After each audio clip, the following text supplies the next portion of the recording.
Mga kabuslot. So karon mga kabuslot kay uso naman ang kaka.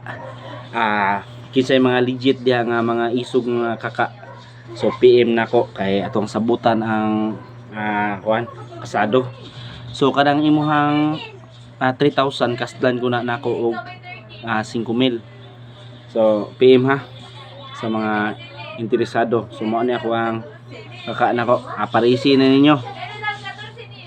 Mao ni akong kaka. Sa mga kuan ha, kadang legit diha nga kuan ha. So bag-o ra nako ni nakitaan, gabi ra nako ni nakitaan mga kabuslot.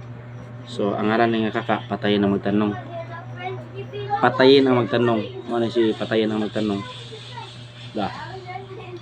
So sa basta kay mao na akong kasado ha. Ang imuhang ako imuhang 3,000, akong kasaduan ng 5,000. So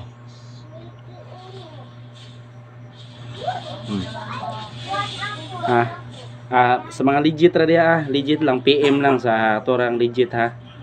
Legit lang mga hilig ug kaka diha. So mao na. Tawa. 1 2 3 kayo.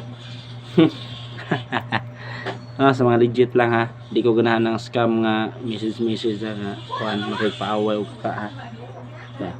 So tanawa ang gidakon sa akong kaka. So pangitain niyo ni kuan gidakon kay para tuang masabong masaka legit ra nga mga kuan ha. So PM laton ako na kay ato ang ug asa ta magpaaway ani kita-kits ra ta ha. Bye. Laton di ka.